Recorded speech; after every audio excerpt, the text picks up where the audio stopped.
Assalamualaikum students, Sir Muhammad Ijaz is speaking. Students, today we learn about the voice of active voice and passive voice. But today only we discuss the active voice and passive voice of present indefinite tense. So before moving forward to the topic of active voice and passive voice, we will see that what is the difference between active voice and passive voice. I mean, how can we identify that which sentence is active voice and which is passive voice? So students, keep in mind that in active voice sentences the subject is present. The other condition that object will also or can also be present. But what is the difference? The main difference will be the main focus or subject will pass or will be focus on the subject. मतलब क्या हुआ कि अगर आप active voice sentence आपके सामने होगा तो उसमें ऑब्जेक्ट भी हो सकता है, बट मेन जो आपका फोकस या स्ट्रेस होगा वो सब्जेक्ट पर होगा. सेम पैसिव वॉइस सेंटेंस में only object will be present, but the same condition like active voice can be here. What's the mean? Mean is that subject can also be present, but the main focus will remain on the object. How? Let's take a example. First sentence is here. He writes a letter. वो ख़त लिखता है. This is a active voice sentence. In this sentence, the subject is present and the main focus is on subject he. मतलब कि वो ख़त लिखता है तो लिखने वाला कौन है? he सेंटेंस में प्रेजेंट है. इसी तरह अगर हम इसका पैसिव वॉइस देखें तो पैसिव वॉइस होगा a letter is written by him. In this sentence, the main focus or stress is on object. What is object? Object वो होता है जिस पर काम हो रहा हो, यानी उर्दू में हम इसको मफ़ऊल भी बोलते हैं. तो अगर हम यहाँ से ऑब्जेक्ट को रिमूव कर दें तो भी हमें बात समझ आ जाएगी. अ लेटर इज़ रिटन, ख़त लिखा जाता है, तो बात यहाँ तक भी रहे सेंटेंस तो ये पैसिव वॉइस में होगा. लेकिन अगर आप चेंज कर दें सब्जेक्ट को ऑब्जेक्ट में, लेकिन स्ट्रेस आपका यहाँ पे ऑब्जेक्ट पे ही रहेगा, यानी कि जिस पर काम हो रहा है, यानी जो चीज़ की जा रही है ही की जानिब से. तो a letter is written by him, यानी ख़त लिखा जा रहा है, तो ये पैसिव वॉइस हो गया. तो क्या मतलब हुआ? सब्जेक्ट में जो मेन फोकस होगा वो आपके एक्टिव वॉइस में जो मेन आपका फोकस होगा, स्ट्रेस होगा, वो सब्जेक्ट पे होगा और पैसिव वॉइस में ऑब्जेक्ट पर होगा. और इसके साथ साथ पैसिव वॉइस में अगर ऑब्जेक्ट यानी कि ये जो सब्जेक्ट को आपने ऑब्जेक्ट में चेंज किया है, अगर ये ना भी हो तो आपका काम चल जाता है. तो कुछ ऐसे सेंटेंसेस आपको मिलेंगे जिसमें आपको ऑब्जेक्ट यानी कि जो सब्जेक्ट का ऑब्जेक्ट बनाया होगा वो गिवन नहीं होगा. तो स्टूडेंट्स, बोर्ड के पेपर में कुछ ऐसे सेंटेंस आ जाते हैं जिसमें ऑब्जेक्ट गिवन नहीं होता, तो आप परेशान हो जाते हैं कि अब हम इसको कैसे चेंज करें. तो उसका ये रूल होता है कि आपने खुद से एज्यूम कर लेना है कि हम इसका ऑब्जेक्ट क्या बनाएंगे. फॉर एग्जांपल, अगर अ लेटर इज़ रिटन होता तो आप को कहा जाता कि इसका सब्जेक्ट इसका एक्टिव वॉइस बनाएं, तो आपने खुद से एज्यूम कर लेना था. बाय हिम भी आप लिख सकते थे, बाय मी भी लिख सकते थे. ठीक हो गया. अब चलते हैं आगे रूल्स की तरफ कि रूल क्या होगा. सबसे पहले जो रूल्स हैं वो जितने भी टेंसेस होंगे, प्रेजेंट इंडेफिनेट का बनाएंगे, पास्ट इंडेफिनेट का, फ्यूचर का, या जितने भी हैं, उन सब का रूल सेम होगा. इसमें चेंजेस कहाँ पे आएंगी? ये वाले सेक्शन में. तो सबसे पहले आपने क्या करना है, अगर आपको एक्टिव वॉइस दिया गया है और पैसिव वॉइस बनाना है, तो सबसे पहले उस सेंटेंस में जो भी ऑब्जेक्ट होगा, ऑब्जेक्ट को आप चेंज कर देंगे सब्जेक्ट के साथ. करना कैसे है वो मैं अभी फर्दर आपको बताता हूँ.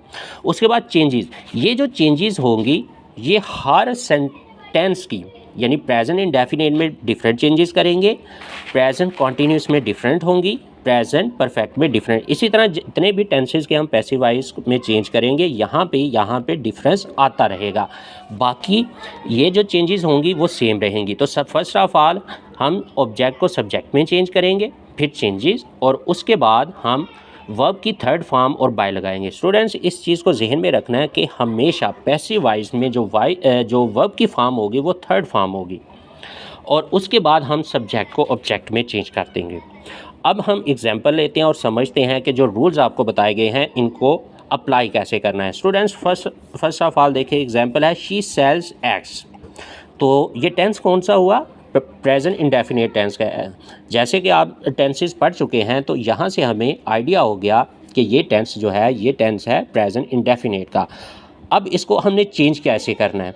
अभी हमने पढ़ा रूल में सबसे पहले कि ऑब्जेक्ट को सब्जेक्ट में चेंज करना है। तो इसका ऑब्जेक्ट एग्स था, तो एग्स को हमने चेंज कर दिया सब्जेक्ट में।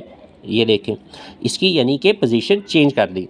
तो एग्स को ऑब्जेक्ट था, ऑब्जेक्ट की जगह को चेंज करके सब्जेक्ट वाली जगह पे ले आए। अब एग्स, अब देखिए अगर तो आपका टेंस प्रेजेंट इंडेफिनिट टेंस है तो फिर उसमें चेंजेस करेंगे हम। जो हेल्पिंग वर्ब लगाएंगे वो या तो इज़ लगाएंगे या आर लगाएंगे या एम लगाएंगे रिस्पेक्टिव टू द सब्जेक्ट। मतलब क्या हुआ कि जो यहाँ पे सब्जेक्ट होगा उस सब्जेक्ट के मुताबिक जो आपका हेल्पिंग वर्ब उसके साथ सूट करेगा वही लगाएंगे। यानी एक्स के साथ आर ही लगेगा, ना कि इज़ लगेगा या ना एम लगेगा। अब ये चीज़ें तो आपको पहले से पता, आप छोटी क्लासेस से पढ़ते आ रहे हैं कि एक्स के साथ आर ही लगना है। ठीक हो गया।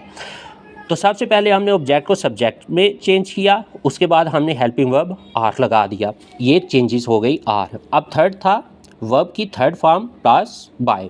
तो यहाँ पे आपका वर्ब क्या है? वर्ब है यहाँ पे सेल। तो सेल की थर्ड फॉर्म लगाएंगे, तो सेल की थर्ड फॉर्म होती है सोल्ड।